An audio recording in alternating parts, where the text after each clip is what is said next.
Hello and welcome to another exciting Blender tutorial. We're going to continue our series by making the first location. Let's jump into it.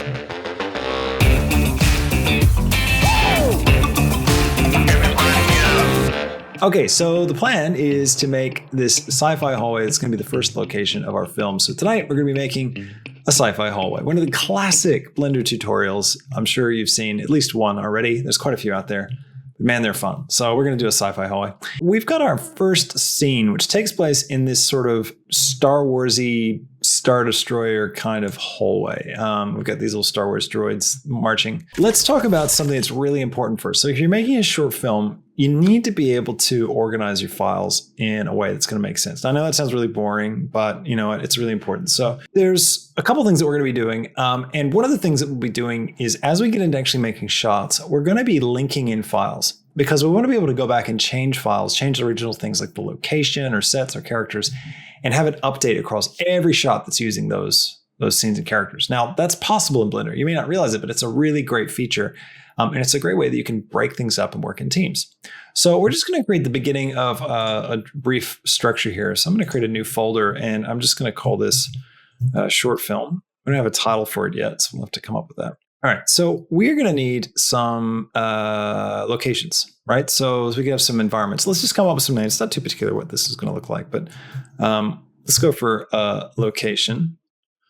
So locations, that'll be a folder. Let's call this characters. I have another one. Let's call this props. Next folder, we'll call this one scenes. And then this is where we'll put all of our different scenes. We've got 3 scenes in the film. So the first scene is when we're in the hallway. The second one is in the trash compactor area. And the third one is back in the hallway. So we'll have 3 scenes and we'll break up our shots inside that folder.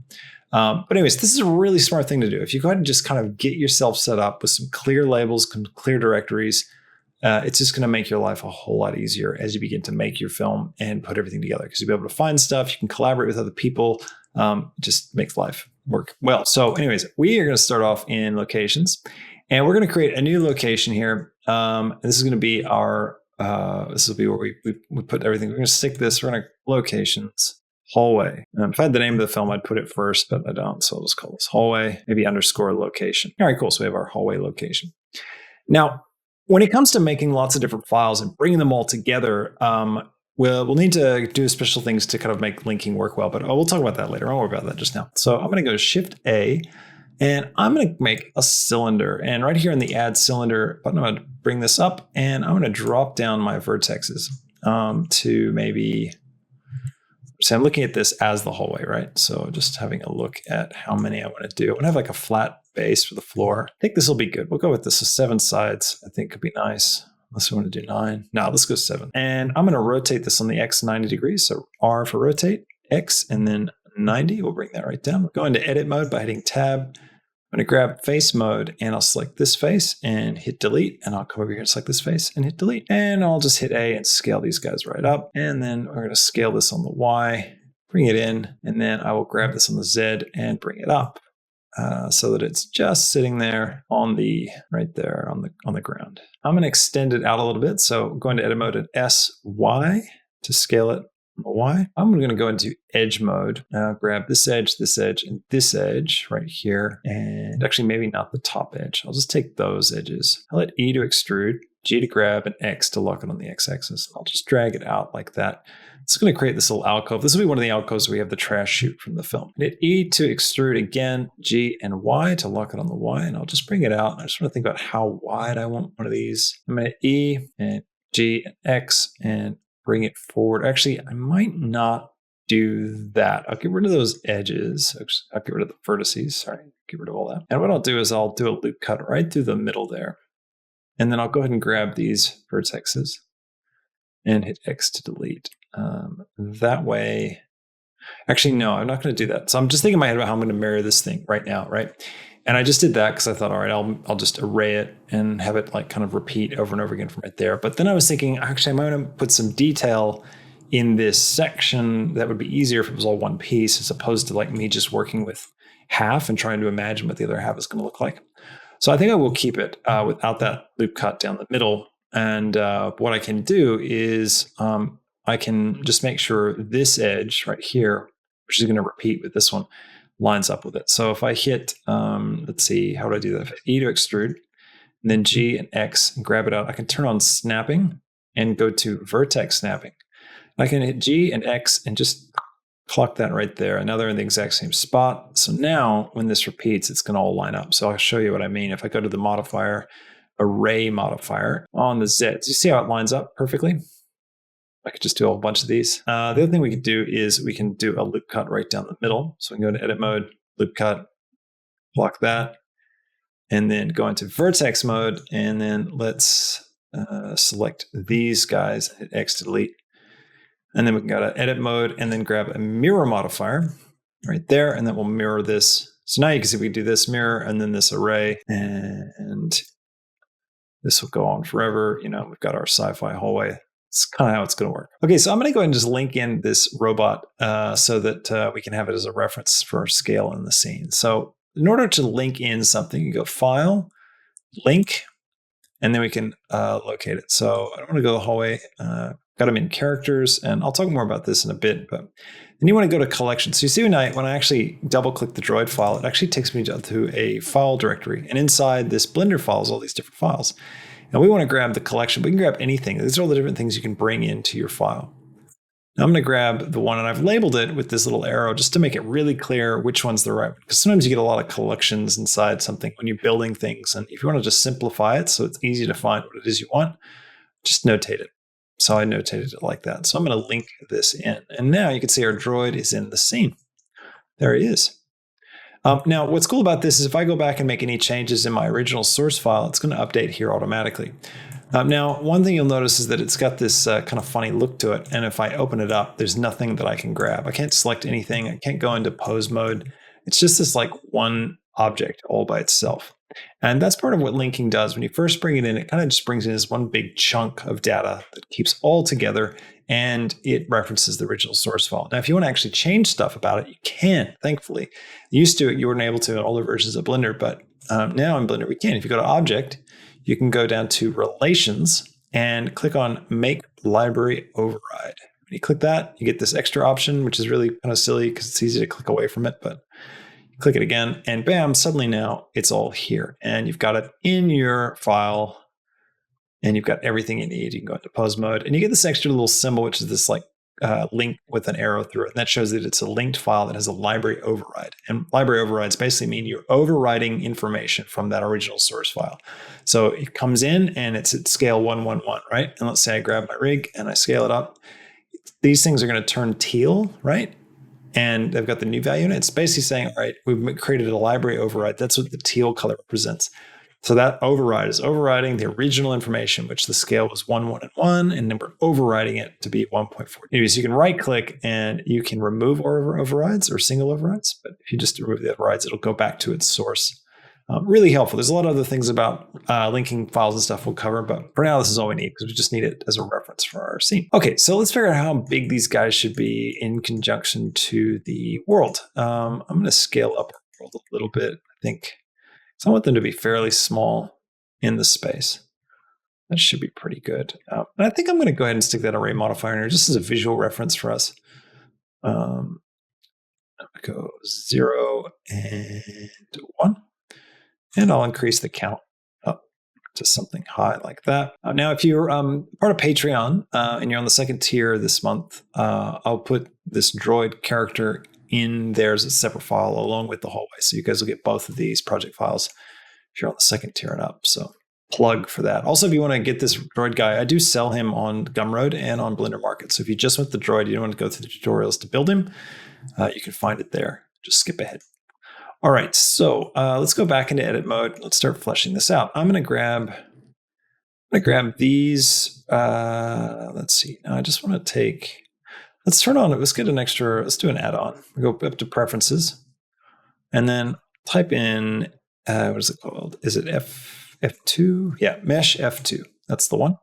Everyone's got this automatically installed in Blender. You just need to activate it by ticking that button. It gives you this great functionality where if you click a corner of vertexes, you have these 3 vertices, and we hit the F key, it will basically extrude those vertexes till you get a fourth one, right? So you get this solid polygon. Just a quick way to work. So I hit F there. It's going to jump and kind of fill that out for us. So let's see. How do I want this roof to look? I think do the same thing. I'll hit F to fill that one out. And I'll take this one and I'll hit F and hit escape and just bring that up there. And that should look pretty good. All right, cool. So let's see if this is going to be big enough, because this is what our little alcove is going to be. So I'll go ahead to edit mode, grab our little droid guy. Let's grab him on the Y and rotate him, and on the X, tuck him in there. So we could probably just get away with the bevel modifier. Let me try that first. I'll just put that in here. And I'm going to take the amount and I'll just hold down shift and drag just to kind of slow the amount that I go in on. That looks pretty good. Let's make some paneling. Let's make like a kind of a vent thing in this bottom section. So I'm going to go to face mode and come right here to this face, hit I to inset, and we'll bring this in. And then let's hit E to extrude. And I'm going to go along the normal. So a normal is the direction of face points. If you ever want to see the normals, you can actually open this up in edit mode, the view mode, and you can come right down here to normals, and you can have a look at the normals, but they're not. Oh, they're there. So there's where our normals. So they're actually all pointing that way. We don't have any that are pointing inside. So we might need to flip the normals, but we shall see. All right, I'm going to take this and I'm going to, we've already hit E to extrude, did we? Yeah, we did. So I can just drag this in and we'll just select this. Hit Shift D to duplicate. Hit escape. So now this is a separate object.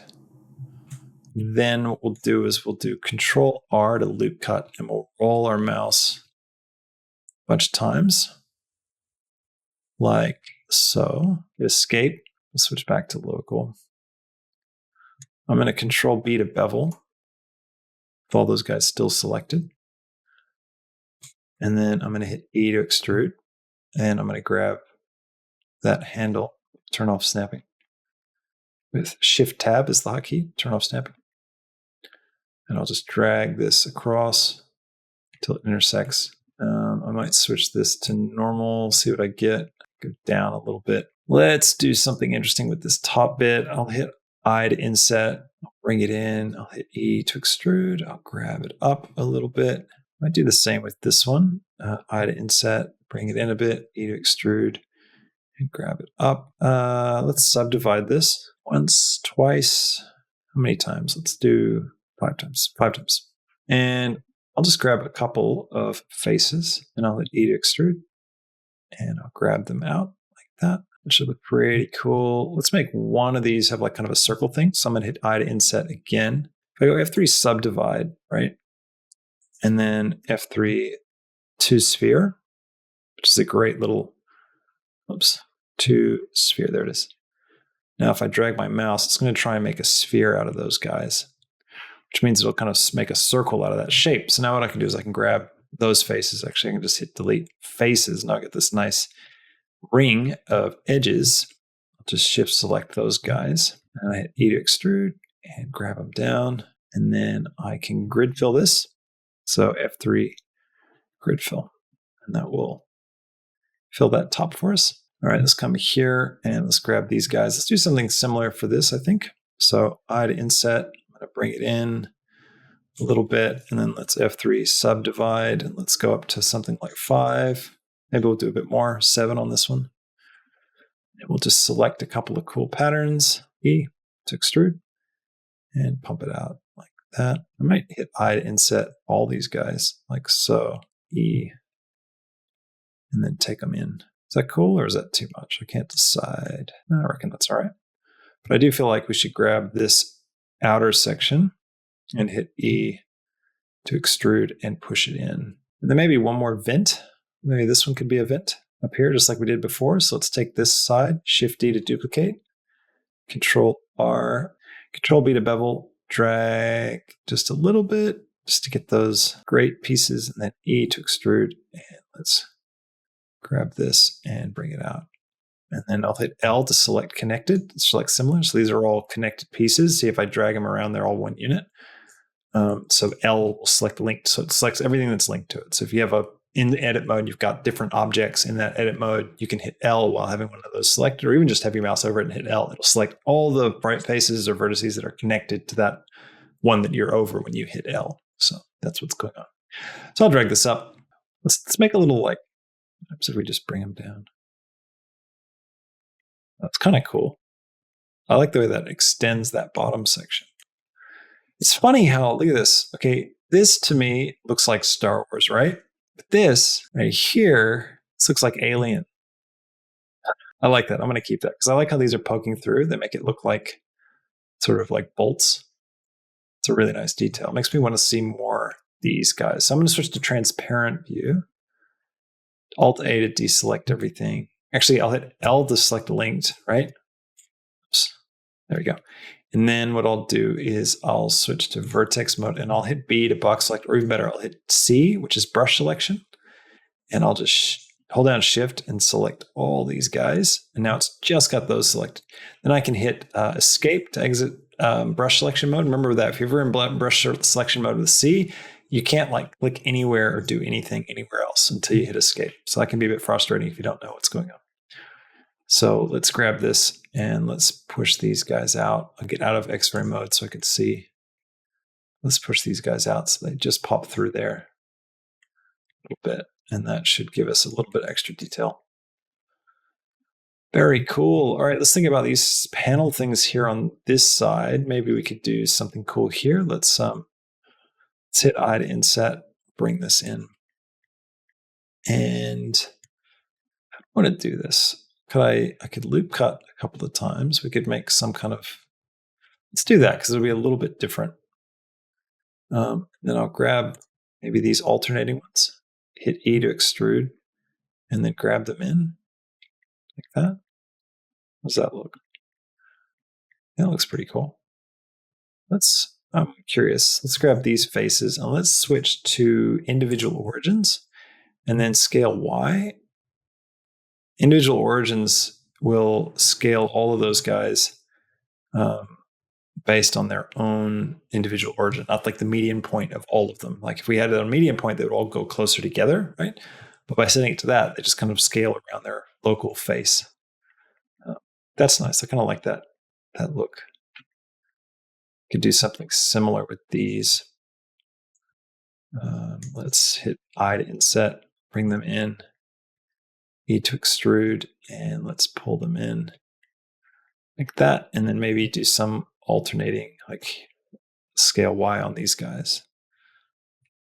So it's a little bit different. Looks pretty cool. We are going to have to make that hero kind of shoot thing.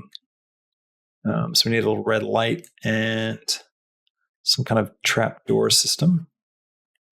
But I don't think it'll be everywhere, but I don't think it matters actually. So let's make the trapdoor. I'm gonna make a loop cut. Actually, let me just select these faces.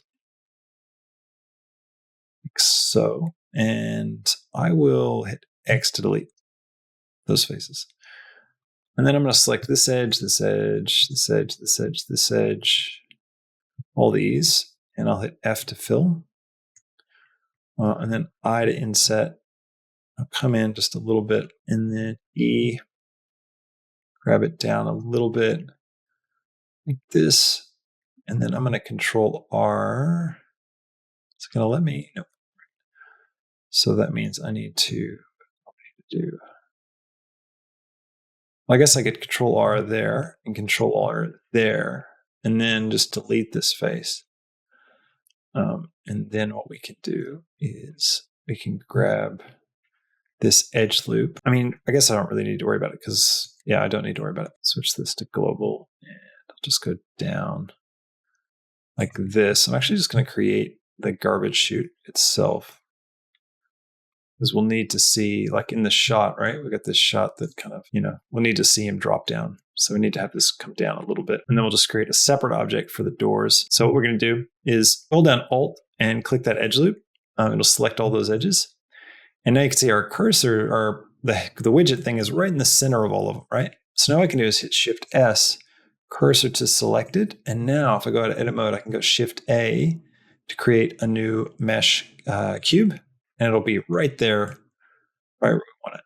So now I can Shift Z, make it really thin, and hit full stop on my keyboard, or period on my keyboard there to zoom in on it. And I'm going to just scale Y, no, scale X, and I'll grab Z, bring it down just a little bit. Shift D, grab X, grab Y, bring that over. So these are our doors. I'll go ahead and label this trapdoor 01. This is our hallway. And then we just need a little light right about here. So I'll go into edit mode and I'll think about where I want it. I probably want it right about here, like up at the top of this bit maybe. So I'm going to Shift S, cursor to select it, go out of edit mode. Shift A, I'll go for a cylinder, rotate on the X 90 degrees, and I'll scale it down, scale it on the Y as well, scale that down. And then I'm going to grab it, and I don't want to move it like off of this, right? I want to keep it on. I could like use snapping, but another thing I could do is I could actually just say, I don't want to move it on the Y, right? I'm going to move it on Z and X, but not Y. So I'm going to hit G to grab and then Shift Y. And that will turn off the Y axis. Now I can just drag this thing around. It's going to stay locked to X and to Z or Z. So I can just position this where I want it. Should be right up there, I think. And now I'll Shift S, cursor to select once again, Shift A and UV sphere. And I'll just scale this down, right click, shade smooth. Well, I hope you enjoyed this tutorial tonight. I hope you had some fun making this sci-fi corridor. We're going to be using this in our short film for the first scene. If you want to get the little droid character, you can buy him off Gumroad or over on Blender Market. I've got him pre-made, pre-rigged. So you can just grab him and start working with him in your own sets for your own short film. Or you can follow along on how to make him if you do the Animation 101 tutorial. I've got a playlist on my channel. Go check that out. I'll put a link in the description and maybe a pop-up or something as well. So keep an eye out for that. Thanks for watching. Please hit the like button if you enjoyed the video and subscribe to the channel. If you want to see more, leave me a comment. Tell me what you think and what you'd like to see on the channel as well. And don't forget, we're also on Twitch if you want to watch over there. And we've got a Discord, join that. The link is in the description below. And most importantly, the Patreon, which is the main way that I get supported to do this. So if you really want to support the channel and get some awesome stuff, head over there and check it out. You can catch the full uncut live stream version of this tutorial. So if you're watching this, probably watching the 30-minute cut down version, but there is a much longer version over on Patreon. It's currently an hour and 30 minutes. So nice and long with a lot of segues and cool details. So go check that out. Thanks again for watching. I'll catch you in the next one. Until then, see you later. Bye.